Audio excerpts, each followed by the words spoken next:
Bienvenue dans l'émission Saveurs divines.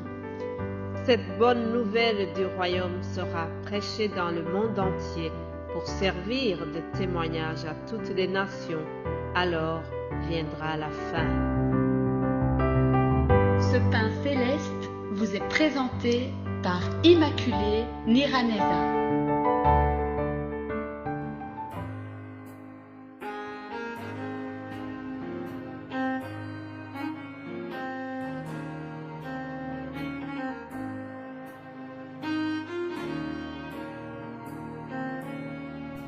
Shalom, shalom, bien-aimés de Dieu, que la paix de Christ soit avec vous. Je vous invite à commencer notre méditation d'aujourd'hui par la louange à l'Éternel. Lisons le psaume 113. Louez l'Éternel, serviteur de l'Éternel, louez le nom de l'Éternel. Que le nom de l'Éternel soit béni dès maintenant et à jamais, du lever du soleil jusqu'à son couchant, que le nom de l'Éternel soit célébré. L'Éternel est élevé au-dessus de toutes les nations, sa gloire est au-dessus des cieux. Qui est semblable à l'Éternel notre Dieu? Il a sa demeure en haut, il abaisse les regards sur les cieux et sur la terre. De la poussière, il retire le pauvre, du fumier, il relève l'indigent, pour les faire asseoir avec les grands de son peuple. Il donne une maison à celle qui était stérile. Il en fait une mère joyeuse au milieu de ses enfants. Louez l'Éternel. Alléluia!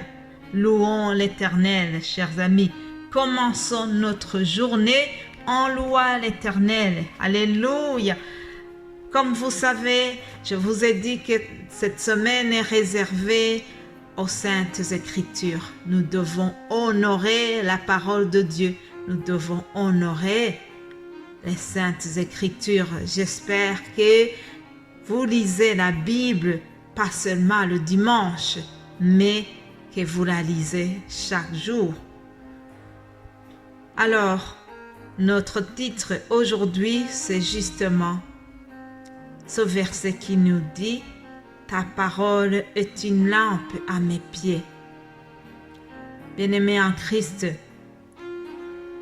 la lumière est quelque chose de très important. Lorsqu'on se réveille en plein milieu de la nuit, et qu'il fait tout noir dans la chambre, une simple petite lumière peut faire la différence. Ah oui, lorsqu'on est dans l'obscurité, une petite lumière, ça soulage. J'ai déjà une fois circulé sur la route, c'était sur une route de la campagne qui était sombre, en plein milieu de la nuit. J'étais vraiment dans l'obscurité. Je n'étais pas à l'aise. J'avais hâte d'arriver sur la route éclairée. En effet, sans la lumière, nous perdons vite notre chemin et nous pouvons même nous retrouver piégés dans une impasse. On n'est plus rassuré, on n'est plus à l'aise d'être dans un endroit qui est éclairé plutôt que de rester dans l'obscurité, n'est-ce pas? La plupart des enfants préfèrent de dormir sous une petite lampe veilleuse. Ça les rassure, n'est-ce pas? Alors, nous aussi, les adultes, comment discerner le bon chemin dans ce monde des ténèbres? Comment est-ce que nous pouvons être rassurés dans ce monde des ténèbres? Le psaume 119, au verset 5, nous avons la réponse. Ce verset nous exhorte à nous appuyer sur la parole de Dieu en ayant confiance qu'il nous mènera bien à destination, n'est-ce pas, chers amis? en ouvrant la Bible, je dois croire qu'elle est la parole de Dieu et que donc le Père Céleste va me parler au travers ce que je suis en train de lire. Vous savez, Jésus-Christ, en parlant des Saintes Écritures, il a dit que l'homme ne vit pas de pain seulement, mais de toute parole qui sort de la bouche de Dieu. Ça veut dire que Jésus-Christ lui-même savait que la parole de Dieu est nécessaire. La parole de Dieu doit nous nourrir chaque jour. Ce n'est pas seulement le dimanche que nous devons la manger. Nous devons lire régulièrement la parole de Dieu et la méditer chaque jour. Lire la Bible, ça ne doit pas être une corvée, mais ça doit être un vrai plaisir, chers amis. En effet, ça doit être vraiment une joie, un plaisir de lire la Bible. Le psaume 119 au verset 148, je lis ceci.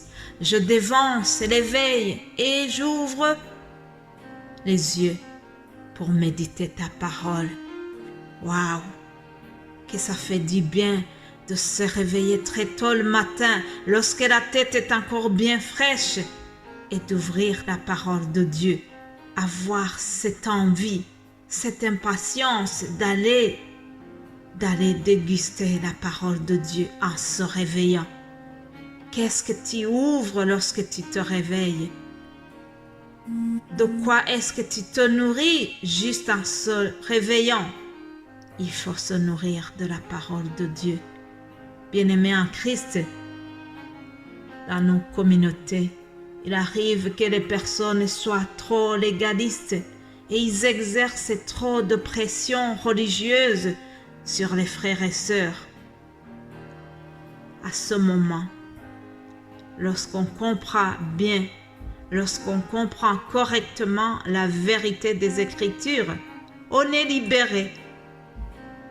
On se réjouit de notre identité en Christ et on n'est pas complexé par les exigences de certains légalistes.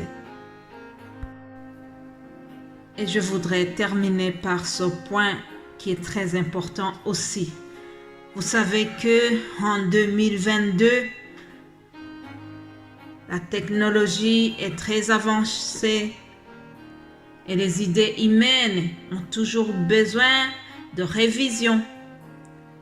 Nous devons faire des mises à jour dans nos GSM, dans nos computers. Ah oui, il faut des mises à jour, n'est-ce pas?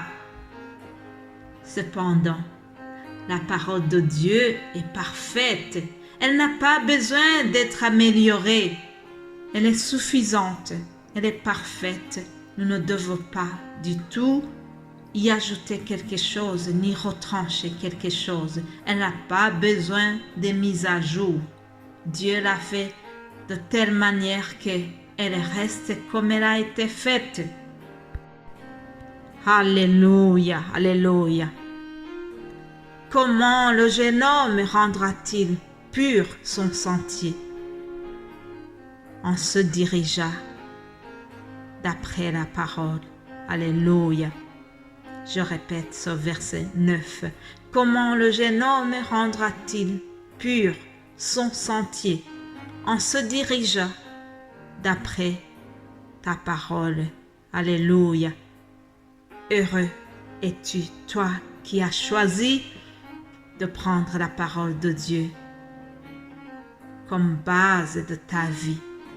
Heureux sois-tu si tu as compris que la parole de Dieu doit être une lumière qui éclaire tes pieds. Sois béni, toi qui viens de m'écouter. Que Dieu te donne d'aimer sa parole et surtout que cette parole soit vraiment une vraie joie pour toi. Que tu aies le plaisir de la lire et de l'étudier chaque jour. Alléluia.